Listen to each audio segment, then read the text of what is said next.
ओम श्री गणेशाय नमः। दोस्तों, भाद्रपद मास की कृष्ण पक्ष की द्वादशी तिथि को बच्चे बारस या बसु बारस व्रत बड़े ही श्रद्धा और भक्ति भाव से मनाया जाता है। यह व्रत विशेषकर माताओं द्वारा अपने बच्चों की दीर्घायु, सुख समृद्धि और स्वस्थ जीवन की कामना से किया जाता है। इस दिन गौ माता और उनके बछड़ों की पूजा का विशेष विधान है। शास्त्रों में वर्णन आता है, गावो विश्वस्य मातरा, अर्थात गाय संपूर्ण जगत की माता है। दोस्तों, बच्चे बारस पर्व के दिन गायों को पवित्र जल से स्नान कराया जाता है। फिर उनके माथे पर सिंदूर लगाया जाता है। इसके बाद उन्हें फूलों और खूबसूरत वस्त्रों से सजाया जाता है। वही जिनके आसपास गाय नहीं होती, वह लोग इस दिन मिट्टी के गाय और बछड़े की मूर्ति बनाकर उसकी पूजा करते हैं। फिर इन मूर्तियों पर कुमकुम और हल्दी चढ़ाई जाती है। शाम में गौ माता की पूजा और आरती की जाती है। इस दिन गाय को मूंग, गेहूं जैसे विभिन्न तरह का प्रसाद खिलाया जाता है। इसके बाद भगवान कृष्ण की पूजा की जाती है। मान्यता है कि इस दिन भगवान विष्णु व श्री कृष्ण की पूजा करने से जीवन के सारे दुख दूर हो जाते हैं। इस दिन महिलाएं अपने संतान की लंबी आयु के लिए व्रत रखती है, साथ ही एक समय भोजन करती है। इस दिन व्रती विशेष रूप से दूध या दही का सेवन नहीं करते हैं। बच्चे बारस की कथा श्रवण से न केवल पुण्य की प्राप्ति होती है, बल्कि माता और संतान के रिश्तों को भी दिव्य आशीर्वाद मिलता है। तो चलिए आज के इस वीडियो में हम श्रवण करें बच्चे बारस की कुछ पौराणिक एवं दुर्लभ कथाएं। दोस्तों, प्राचीन समय में भारत में सुवर्णपुर नामक एक नगर था, जहाँ देवदानी नाम के राजा का शासन था। उसके दो रानियां थी, जिनके नाम सीता और गीता थे। सीता को भैंस तो गीता को गाय से अधिक लगाव था। थोड़े दिन बाद गीता की गाय को एक सुंदर सा बछड़ा हुआ। बछड़े और गौ माँ को सभी से बहुत प्यार मिलने लगा। इससे राजा की रानी सीता और भैंस बहुत जलने लगी। सीता ने जलनवश गाय के बछड़े को काटकर गेहूं के राशि में दबा दिया। थोड़ी देर बाद जब राजा भोजन करने बैठे, तभी आसमान से मांस और खून की बारिश होने लगी। राजा की थाली रक्त से सन गई। यह देखकर राजा परेशान हो गए और उन्हें एहसास हुआ कि उनके राज्य में किसी से बड़ा पाप हुआ है, जिसकी सजा पूरे राज्य को मिलने वाली है। ईश्वर से विनती करने के बाद राजा को एक आकाशवाणी सुनाई दी कि हे राजन, तेरी रानी ने गौ माँ के नवजात बच्चे को काटकर गेहूं के राशि में दबा दिया है, जिसके कारण ही तेरे राज्य में यह संकट आया है। इस संकट से उभरने के लिए तुझे गोवर्ष द्वादशी पर गाय तथा बछड़े की पूजा करनी होगी। इस दिन व्रत रखकर एक समय भोजन करना है। ध्यान रहे कि इस दिन के भोजन में गेहूं का प्रयोग नहीं करना और न ही चाकू काम में लाना है। आकाशवाणी के अनुसार राजा ने रानियों सहित गाय माता और उसके बछड़े की पूजा की, जिससे रानी के पाप नष्ट हो गए। साथ ही व्रत के प्रभाव से उनका मरा हुआ बछड़ा फिर से जीवित हो गया। दोस्तों, बच्चे बारस की प्रचलित कथा के अनुसार बहुत समय पहले की बात है। एक गांव में एक साहूकार अपने 7 बेटे और पोतों के साथ रहता था। उस साहूकार ने गांव में एक तालाब बनवाया था, लेकिन कई सालों तक वो तालाब नहीं भरा। तालाब नहीं भरने का कारण पूछने के लिए उसने पंडित को बुलाया। पंडित ने कहा कि इसमें पानी तभी भरेगा जब तुम या तो अपने बड़े बेटे को या फिर अपने बड़े पोते की बलि दोगे। तभी साहूकार ने अपने बड़ी बहू को तो पीहर भेज दिया और पीछे से अपने बड़े पोते की बलि दे दी। इतने में ही गरजते बरसते बादल आ गए और तालाब पूरा जल से भर गया।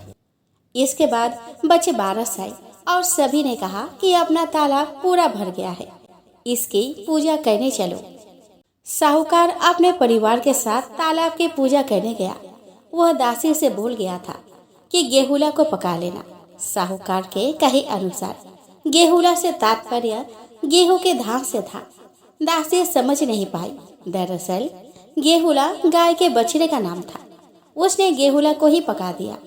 बड़े बेटे की पत्नी भी पीहर से तालाब पूजने के लिए आ गई थी। तालाब पूजने के बाद वह अपने बच्चों से प्यार करने लगी। तभी उसने बड़े बेटे के बारे में पूछा। तभी तालाब में से मिट्टी में लिपटा हुआ उसका बड़ा बेटा निकला और बोला कि माँ, मुझे भी तो प्यार करो। तभी सास बहू एक दूसरे को देखने लगी। सास ने बहू को बलि देने की सारी बात बता दी। फिर सास ने कहा कि बच्चे बारस माता ने हमारी लाज रख ली है और हमारा बच्चा वापस दे दिया। तालाब की पूजा करने के बाद जब वह वापस घर लौटी तो देखा कि बछड़ा नहीं था। साहूकार ने दासी से पूछा कि बछड़ा कहाँ है? तो दासी ने कहा कि आपने ही तो उसे पकाने को कहा था। साहूकार ने कहा कि एक पाप तो अभी उतरा ही है कि तुमने दूसरा पाप कर दिया। साहूकार ने पका हुआ बछड़ा मिट्टी में दबा दिया। शाम को गाय वापस लौटी तो वह अपने बछड़े को ढूंढने लगी और फिर मिट्टी खोदने लगी। तभी मिट्टी में से बछड़ा निकल आया। साहूकार को पता चला तो वह भी बछड़े को देखने गया। उसने देखा कि बछड़ा गाय का दूध पीने में व्यस्त था। तब साहूकार ने पूरे गांव में यह बात फैलाई कि हर बेटी की माँ को बच्चे बारस का व्रत करना चाहिए। हे बच्चे बारस माता, जैसा साहूकार की बहू को दिया वैसा हमें भी देना। कहानी कहते और सुनते ही सभी की मनोकामनाएं पूर्ण करना। एक बार भगवान शिव तथा माता पार्वती नर्मदा नदी किनारे बैठे थे। वहाँ माता पार्वती ने भगवान शिव से समय व्यतीत करने के लिए चौपर खेलने को कहा।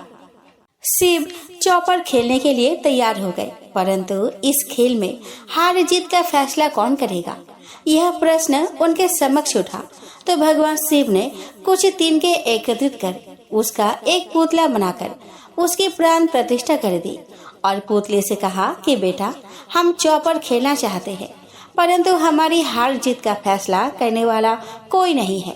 इसीलिए तुम बताना कि हम दोनों में से कौन हारा और कौन जीता। उसके बाद भगवान शिव और माता पार्वती का चौपर खेल शुरू हो गया। यह खेल 3 बार खेला गया और संजोग से तीनों बार माता पार्वती ही जीत गई। खेल समाप्त होने के बाद बालक से हार जीत का फैसला करने के लिए कहा गया, तो उस बालक ने महादेव को विजय बताया। यह सुनकर माता पार्वती क्रोधित हो गई और क्रोध में उन्होंने बालक को लंगड़ा होने और कीचड़ में पड़े रहने का श्राप दे दिया। बालक ने माता पार्वती से माफी मांगी और कहा कि यह मुझसे अज्ञानवश ऐसा हुआ है, मैंने किसी दिवस भाव में ऐसा नहीं किया। बालक द्वारा क्षमा मांगने पर माता ने कहा कि यहाँ गणेश पूजन के लिए नाग कन्याएं आएंगी। उनके कहे अनुसार तुम गणेश व्रत करो, ऐसा करने से तुम मुझे प्राप्त करोगे। यह कहकर माता पार्वती शिव जी के साथ कैलाश पर्वत पर चली गई। ठीक 1 वर्ष बाद उस स्थान पर नाग कन्याएं आई। तब नाग कन्याओं से श्री गणेश की व्रत की विधि मालूम करने पर उस बालक ने 21 दिन लगातार गणेश जी का व्रत किया। उसकी श्रद्धा से गणेश जी प्रसन्न हुए। उन्होंने बालक को मनोवांछित फल मांगने के लिए कहा। उस पर उस बालक ने कहा कि हे विनायक, मुझ में इतनी शक्ति दीजिए कि मैं अपने पैरों से चलकर अपने माता पिता के साथ कैलाश पर्वत पर पहुंच सकूं और वे यह देखकर प्रसन्न हो। तब बालक को वरदान देकर श्री गणेश अंतर्ध्यान हो गए। इसके बाद वह बालक कैलाश पर्वत पर पहुंच गया और कैलाश पर्वत पर पहुंचने की अपनी कथा उसने भगवान शिव को सुनाई। चौपर वाले दिन से माता पार्वती शिव जी से विमुख हो गई थी। अतः देवी के रुष्ट होने पर भगवान शिव ने भी बालक के बताए अनुसार 21 दिनों तक श्री गणेश का व्रत किया। इस व्रत के प्रभाव से माता पार्वती के मन से भगवान शिव के लिए जो नाराजगी थी वह समाप्त हो गई। तब यह व्रत विधि भगवान शंकर ने माता पार्वती को बताई। यह सुनकर माता पार्वती के मन में भी अपने पुत्र कार्तिकेय से मिलने की इच्छा जागृत हुई। तब माता पार्वती ने भी 21 दिनों तक श्री गणेश का व्रत किया तथा दूर्वा, फूल और लड्डुओं से गणेश जी का पूजन अर्चन किया। व्रत के 21वें दिन कार्तिकेय स्वयं माता पार्वती से आ मिले। पोपा बाई की कथा। तो दोस्तों, किसी गांव में एक भाई बहन रहते थे। भाई की शादी हो गई थी, लेकिन उसकी बहन की शादी नहीं हुई थी। बहन का नाम पोपा बाई था। पोपा बाई हमेशा व्रत और नियम करती थी। एक दिन उसके भाई भाभी ने उससे शादी करने के लिए कहा। तब उसने शादी के लिए मना कर दिया। उसने अपने भाई भाभी से कहा कि मेरे रहने के लिए गांव के बाहर ही एक झोपड़ी बनवा दो। मैं उसी में रहकर अपना जीवन व्यतीत कर लूंगी। और उसके बाद उसने गांव के सभी लोगों से कहा कि हे गांव वालों, आप लोग अपने अपने गाय बछड़े को मेरे झोपड़ी के पास चरने के लिए छोड़ दिया करो। मैं सभी के गाय बछड़े को देखभाल किया करूंगी और जो भी बचा कुचा खा रहा हो वह भेज देना, मैं वही खाकर रह लूंगी। इसी तरह बहुत दिन बीत गए। एक दिन उस देश का राजा शिकार खेलने जंगल को जा रहा था। उसकी नजर गांव के बाहर बने पोपा बाई के झोपड़े पर पड़ी। राजा झोपड़े के पास जाकर आवाज लगाने लगा कि यहाँ कौन रहता है। जब कोई भी उत्तर नहीं मिला तो झोपड़े के दरवाजे को खटखटाने लगा। खटखटाने की आवाज सुनकर पोपा बाई ने अंदर से ही पूछा कि बाहर कौन है, बार बार दरवाजा क्यों खटखटा रहे हो, क्या काम है। तब राजा ने उत्तर दिया कि मैं इस देश का राजा हूँ, मैं तुम्हारे साथ विवाह करना चाहता हूँ। पोपा बाई ने कहा कि अपने महल को लौट जाओ, मैं पराये पुरुष का मुंह नहीं देखती। लेकिन राजा ने उसके बात पर ध्यान नहीं दिया। वह बलपूर्वक पोपा बाई को उठा अपने घोड़े पर बैठाकर महल की ओर चल पड़ा। पोपा बाई ने राजा को श्राप दिया कि हे राजा, तेरा राजपाट सब नष्ट हो जाएगा। महल में पहुंचकर राजा ने अपने रानियों से सारी बात बताई।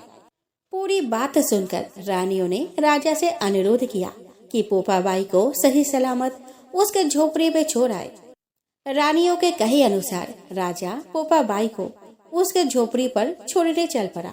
रास्ते में पाप की नदी आई जिसमें राजा डूब गया। पोपा बाई मृत्यु के बाद धर्मराज के दरबार में पहुंची। वहां धर्मराज ने उसे स्वर्ग का राज दिया। किसी गांव में एक सेठानी की मृत्यु हुई तो वे दोनों मृत्यु लोक से स्वर्ग लोक को आए, लेकिन स्वर्ग का दरवाजा बंद पड़ा था। उन दोनों ने धर्मराज से स्वर्ग का द्वार खोलने के लिए कहा। तब धर्मराज ने कहा कि इस पर पोपा बाई का राज है। सेठ सेठानी ने कहा कि हम पोपा बाई को नहीं जानते। तब धर्मराज ने कहा कि मैं तुम दोनों को 7 दिन के लिए मृत्यु लोक में भेजता हूँ। वहाँ जाकर 8 खोपरा से राई भरकर 5 कपड़ा ऊपर रखकर कहानी सुनना और उद्धापन करना और इस प्रकार कहना कि राज है पोपा बाई का, लेखा लेगी राई राई का। तो प्रेम से बोलिए पोपा बाई की जय हो। आइए दोस्तों, अब हम श्रवण करें राई बाई की कथा। दोस्तों, किसी गांव में माँ बेटी रहती थी। बेटी का नाम राई था।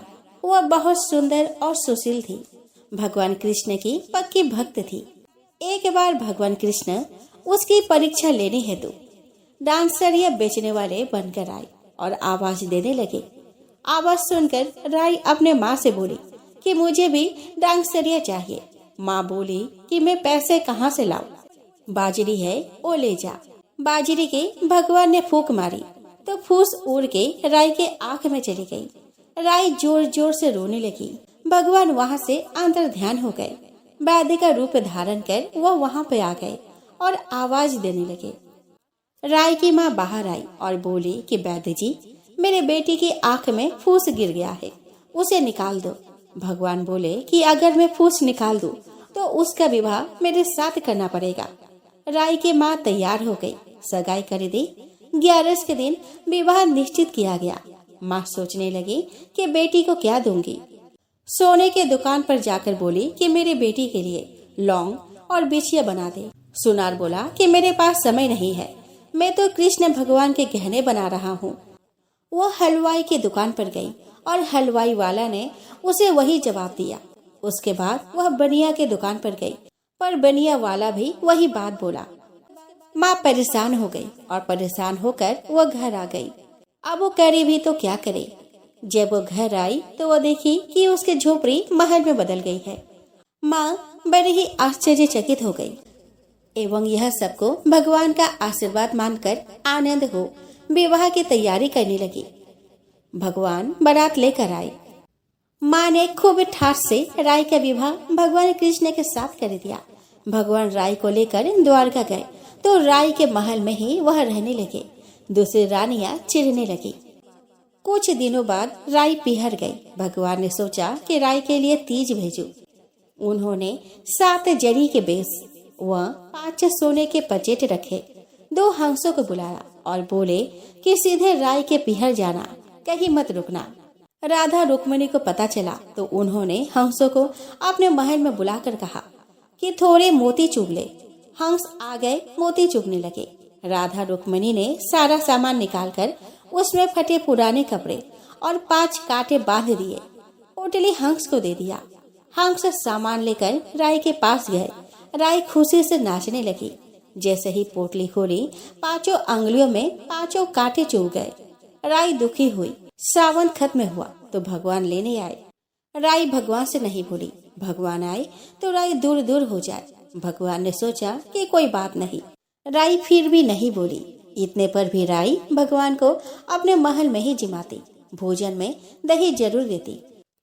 एक दिन भगवान बिल्लो गाना के दही खा गए। अब राय दही कहाँ से रखे। भगवान गुजरी बनकर दही बेचने आ गए। राय नीचे जाकर बोली कि थोड़ा दही दे दो। गुजरी रूप भगवान बोले कि राय तुम उदास क्यों हो, हमने सुना आप भगवान से नाराज है। राय बोली कि तुझे क्या मतलब, तू जा। तो गुजरी रूप भगवान बोले कि हम सहेली जैसे हैं, तो मन की बात कहो, मैं किसी को नहीं कहूँगी। राय ने सारी बात कही। सुनते ही भगवान को अचंभा हुआ। वे असली रूप में आ गए और बोले कि ये कैसे हुआ, मैंने तो जरी के बेस और सोने के पचेट भेजे थे। भगवान ने हंसों को बुलाकर पूछा कि तुम कहीं रुके तो नहीं। हंस बोले कि राधा रुक्मिणी के महल में रुके और कहीं नहीं रुके। भगवान ने राधा रुक्मिणी को बुलाया और पूछा कि आपने ऐसा क्यों किया। वे बोली कि आप हमारे महल नहीं पधारे, इसीलिए हमने ऐसा किया। भगवान बोले कि आप हमको प्रेम से बुलाते तो हम जरूर आते। फिर भगवान बोले कि कार्तिक का महीना मैं राय को दूंगा, 5 दिन परिस्थितिया राधा रुक्मन को और 11 सत्यभामा को दूंगा। भगवान ने सबको मान दिया। आइए दोस्तों, अब हम श्रवण करें धरती माता की कथा। तो दोस्तों, एक ब्राह्मणी थी। वह बहुत धार्मिक महिला थी। सभी ग्रामवासी उसका बहुत सम्मान करते थे। कोई भी उसके शरण में आता, वह सबकी मदद किया करती थी। मन ही मन भगवान का स्मरण किया करती थी। भगवान की सेवा पूजा और जरूरतमंदों की सेवा ही उसका परम धर्म था। एक दिन ब्राह्मणी मरकर भगवान के घर गई। वहां जाकर बोली कि मुझे बैकुंठ का रास्ता बता दो। स्वर्ग से एक दूत आया और बोला कि ब्राह्मणी, आपको क्या चाहिए। वो बोली, मुझे बैकुंठ का रास्ता बता दो। आगे आगे दूत और पीछे ब्राह्मणी मंदिर तक गए। ब्राह्मणी बहुत धार्मिक महिला थी। उसने बहुत दान पुण्य कर रखा था। उसे विश्वास था कि उसके लिए बैकुंठ का रास्ता अवश्य ही खुल जाएगा। ब्राह्मणी ने वहां जाकर देखा। वहां बड़ा सा मंदिर, सोने की सिंहासन, हीरे मोती से जड़ित छतरी थी। चित्रगुप्त जी न्याय सभा में बैठे साक्षात इंद्र के समान शोभा पा रहे थे और न्याय नीति से अपना राज संभाल रहे थे। यमराज जी सबको कर्म अनुसार दंड दे रहे थे। ब्राह्मणी ने जाकर प्रणाम किया और बोली कि मुझे बैकुंठ जाना है। चित्रगुप्त ने लेखा सुनाया और कहा कि ब्राह्मणी, तुमने सब धर्म किए परंतु धरती माता की कहानी नहीं सुनी, इसीलिए तुम्हारे सिर पर धरती माता का कर्ज है। बैकुंठ में कैसे जाओगी। ब्राह्मणी बोली कि धरती माता की कहानी के क्या नियम है। चित्रगुप्त जी बोले कि कोई 1 साल, कोई 6 महीने, कोई 7 दिन ही सुने, पर धरती माता की कहानी वह अवश्य सुने, फिर उसका उद्धापन कर दे। धरती माता की कहानी सुनने से जाने अनजाने किए गए पाप कर्म को धरती माता हर लेती है। स्वर्ग लोक में धर्म को ही स्थान प्राप्त है। यहाँ पाप के लिए कोई जगह नहीं है। धरती माता की कहानी पीपल के पेड़ के नीचे बैठकर सुननी चाहिए। यह बात सुनकर ब्राह्मणी ने प्रार्थना की कि मुझे 7 दिन वापस पृथ्वी लोक पर जाने दो। मैं कहानी सुनकर वापस आ जाऊंगी। चित्रगुप्त जी ने उसका लेखा जोखा देकर 7 दिन के लिए पृथ्वी पर भेज दिया। ब्राह्मणी जीवित हो गई। ब्राह्मणी ने अपने परिवार वालों से कहा कि मैं 7 दिन के लिए धरती माता की कहानी सुनने के लिए वापस आई हूँ। इस कथा को सुनने से बड़ा पुण्य मिलता है। उसने पीपल के पेड़ के नीचे बैठकर परिवार के साथ 7 दिन तक धरती माता की कथा सुनी। 7 दिन पूरे होने पर वापस धर्म राज्य की बुलावा आया और ब्राह्मणी को बैकुंठ में श्री हरि के चरणों में स्थान प्राप्त हुआ। तो दोस्तों, जो कोई भी प्राणी धरती माता की कहानी सुनता है, मृत्यु के समय सभी पाप कर्म धरती माता हर लेती है। वह प्राणी को बैकुंठ में स्थान प्राप्त होता है। तो प्रेम से बोलिए धरती माता की जय हो। आइए दोस्तों, अब हम श्रवण करें भगवान शालिग्राम और तुलसी जी की कथा। तो दोस्तों, एक बार भगवान शिव ने अपने तेज को समुद्र में फेंक दिया था, जिससे महातेजस्वी बालक का जन्म हुआ। इस बालक का नाम था जालंधर। जालंधर आगे चलकर एक पराक्रमी दैत्य राजा बना। जालंधर बहुत ही राक्षस प्रवृत्ति का था। जालंधर का विवाह दैत्यराज कालनेमी की कन्या वृंदा से हुआ था। एक बार जालंधर ने माता लक्ष्मी को प्राप्त करने की इच्छा से उसने युद्ध किया था, लेकिन समुद्र से ही उत्पन्न होने के कारण माता लक्ष्मी ने जालंधर को अपने भाई के रूप में स्वीकार कर लिया।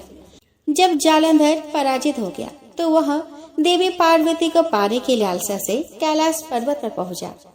इसके बाद जालंधर भगवान शिव का रूप धारण कर माता पार्वती के पास पहुंचा, लेकिन माता पार्वती ने अपने योग्य बल से उसे तुरंत ही पहचान लिया और माता पार्वती वहां से तुरंत ही अंतर्ध्यान हो गई। वह जालंधर भगवान शिव के साथ ही युद्ध करने लगा। देवी पार्वती ने सारा वृतांत भगवान विष्णु को सुनाया। जालंधर की पत्नी वृंदा अत्यंत पतिव्रता स्त्री थी। उसी के पतिव्रत धर्म के शक्ति से जालंधर ना तो मारा जाता था और ना ही पराजित होता था। इसीलिए जालंधर का नाश करने के लिए वृंदा के पतिव्रत धर्म को भंग करना बहुत ही आवश्यक था। इसके बाद भगवान विष्णु एक ऋषि का रूप धारण करके वन में पहुँचे, जहाँ वृंदा भ्रमण कर रही थी। भगवान विष्णु के साथ 2 राक्षस भी वहाँ पे थे, जिन्हें देखकर वृंदा भयभीत हो गई। फिर भगवान विष्णु जो ऋषि के रूप में थे, उन्होंने वृंदा के सामने पल में ही दोनों को भस्म कर दिया। इसके बाद ऋषि से वृंदा ने कैलाश पर्वत पर महादेव के साथ युद्ध कर रहे अपने पति जालंधर के बारे में पूछा। ऋषि ने अपने माया जाल से 2 बानर प्रकट किए। एक बानर के हाथ में जालंधर का सिर था और दूसरे के हाथ में धड़ था। अपने पति की यह दशा देखकर वृंदा मूर्छित होकर गिर पड़ी। जब वृंदा को होश आया तो उसने अपने पति को जीवित करने की विनती की। इसके बाद भगवान ने अपनी माया से जालंधर का सिर धड़ से जोड़ दिया, लेकिन स्वयं भी उसी शरीर में प्रवेश कर गए। वृंदा इसके बारे में नहीं जानती थी कि उसके पति के शरीर में कोई और प्रवेश कर गया है। जालंधर बने भगवान के साथ वृंदा पतिव्रता का व्यवहार करने लगी, जिससे उसका सतीत्व भंग हो गया। ऐसा होते ही उधर कैलाश पर्वत पर वृंदा का पति जालंधर युद्ध में हार गया। जब वृंदा को पता चला तो उसने क्रोध में आकर भगवान विष्णु को हृदयहीन शिला होने का श्राप दे दिया। अपने भक्त के श्राप को भगवान विष्णु ने स्वीकार किया और शालिग्राम पत्थर बन गए। सृष्टि के पालनकर्ता के पत्थर बन जाने से ब्रह्मांड में असंतुलन की स्थिति हो गई। यह देखकर सभी देवी देवताओं ने वृंदा से प्रार्थना की कि वह भगवान विष्णु को श्राप मुक्त कर दे। वृंदा ने भगवान विष्णु को श्राप से मुक्त तो कर दिया, लेकिन स्वयं आत्मदाह कर लिया। जहाँ वृंदा भस्म हुई वह तुलसी का पौधा उगा। भगवान विष्णु ने वृंदा से कहा कि हे वृंदा, तुम अपने सतीत्व के कारण मुझे लक्ष्मी से भी अधिक प्रिय हो गई हो। अब तुम तुलसी के रूप में सदा मेरे साथ रहोगी। आइए दोस्तों, अब हम श्रवण करें पीपल पथवारे की कथा। तो दोस्तों, एक बुढ़िया थी। उसने अपने बहू से कहा कि तो दूध दही बेच कर आ। वह बेचने गई तो रास्ते में औरतें पीपल पथवारी सींच रही थी। उनको सींचता देखकर बहू ने पूछा कि तुम यह क्या कर रही हो। औरतें बोली कि हम पीपल पथवारी सींच रहे हैं, इससे अन्न और धन होता है। 12 बरस का बिछड़ा हुआ पति मिल जाता है। बहू बोली कि ऐसी बात है तो तुम पानी से सींचती हो, तो मैं दूध से सींचूंगी। अब गुजरी बहू रोजाना दूध दही बेचने जाती, तो वह दूध दही को ना बेचकर रोजाना दूध को पीपल में और दही को पथवारी में सींचती। सास से दूध दही का दाम मांगती तो कह देती कि महीना पूरी हो जाने पर ला कर दूंगी। कार्तिक का महीना पूरा हो गया। पूर्णिमा के दिन बहू पीपल पथवारी के पास जाकर बैठ गई। कार्तिक का महीना पूरा हो गया। पूर्णिमा के दिन बहू पीपल पथवारी के पास जाकर बैठ गई। पथवारी ने पूछा कि तुम मेरे पास क्यों बैठ गई हो? बहू बोली कि सासू दूध दही का दाम मांगेगी। पीपल पथवारी बोली कि मेरे पास क्या दाम रखा है, ये भरा डींडा पान पतूरा, इसको ही लेकर जा। बहू ने वही ले जाकर कोठरी में रख दिया और डर के मारे कपड़ा ओढ़ कर सो गए। सासू बोली कि पैसे लाई बहू? बहू बोली कि कोठरी में रखे हैं। सासू ने कोठरी खोल के देखी तो देखा कि हीरा मोती जगमगा रहे हैं। सासू बोली कि बहू इतना धन कहाँ से लाई? बहू ने आकर देखा तो सच्ची में ही धन भरा हुआ था। बहू ने सास को सारी बात बता दी। सास ने भी कहा कि अब के कार्तिक में मैं भी पथवारी सींचूंगी। कार्तिक आया, सास दूध दही तो बेच आती, हांडी धोकर पीपल पथवारी में चढ़ा देती। आकर बहू से कहती कि मेरे से दाम मांगो। वह कहती कि सासू जी, कोई बहू भी दाम मांगती है, मगर सासू कहती है कि तू मांग। बहू बोली कि सासू जी पैसे ले आओ। तो सास पीपल पथवारी के पास जाकर बैठ गई। पीपल पथवारी ने सास को पान पतूरा भरा डींडा दे दिया। उसने उसे लेकर कोठरी में रख दिया। बहू ने खोल कर देखा तो उसमें कीड़े मकोड़े बिलबिला रहे हैं। बहू ने कहा कि सासू जी यह क्या? सास ने आकर देखा और बोलने लगे कि पीपल पथवारी बड़ी डोगली पटपिटन है, इसको तो धन दिया और मुझको कीड़ा मकोड़ा दिया। तब सभी कोई बोलने लगे कि बहू तो सबकी भूखी सींची थी, तुम धन की भूखी। तो है पथवारी माता, जैसा बहू को दिया वैसा सबको देना, जैसा सास को दिया वैसे किसी को ना देना। आइए दोस्तों, अब हम श्रवण करें लफ्सी तफ्सी की कथा। तो दोस्तों, एक लफ्सी था और एक तफ्सी था। तफ्सी हमेशा भगवान की तपस्या में लीन रहता था। लफ्सी रोजाना सवा सेर की लापसी बनाकर भगवान को भोग लगाकर जिम लेता था। एक दिन वे दोनों लड़ने लगे। तफ्सी बोला कि मैं रोज भगवान की तपस्या करता हूँ, इसीलिए मैं बड़ा हूँ। लफ्सी बोला कि मैं रोज भगवान को सवा सेर लापसी का भोग लगाता हूँ, इसीलिए मैं बड़ा हूँ। नारद जी वहाँ से गुजर रहे थे। दोनों को लड़ता देखकर उनसे पूछा कि तुम क्यों लड़ रहे हो? तफ्सी ने खुद को बड़ा होने का कारण बताया और लफ्सी ने अपना कारण बताया। नारद जी बोले कि तुम्हारा फैसला मैं कर दूंगा। दूसरे दिन लफ्सी और तफ्सी नहाकर अपने रोज की भक्ति करने आए तो नारद जी ने छुपकर 1.25 करोड़ की एक अंगूठी उन दोनों के आगे रख दी। तफ्सी की नजर जब अंगूठी पर पड़ी तो उसने चुपचाप अंगूठी उठाकर अपने नीचे दबा ली। लफ्सी की नजर अंगूठी पर पड़ी लेकिन उसने ध्यान नहीं दिया। भगवान को भोग लगाकर लापसी खाने लगा।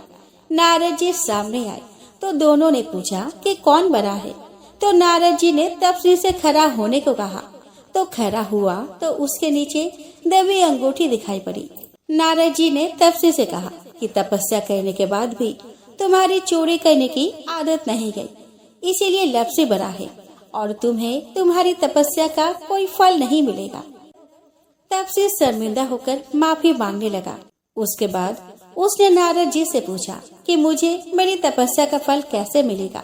तो नारद जी ने कहा कि यदि कोई गाय और कुत्ते की रोटी नहीं बनाएगा तो फल तुझे मिलेगा। यदि कोई ब्राह्मण को भोजन करवाकर दक्षिणा नहीं देगा तो फल तुझे मिलेगा। यदि कोई साड़ी के साथ ब्लाउज नहीं देगा तो फल तुझे मिलेगा। यदि कोई दिए से दिया जलाएगा तो फल तुझे मिलेगा। यदि कोई सारी कहानी सुने लेकिन तुम्हारी कहानी नहीं सुने तो फल तुझे मिलेगा। तो दोस्तों, उसी दिन से हर व्रत कथा कहानी के साथ लफ्सी तफ्सी की कहानी भी सुनी और कही जाती है।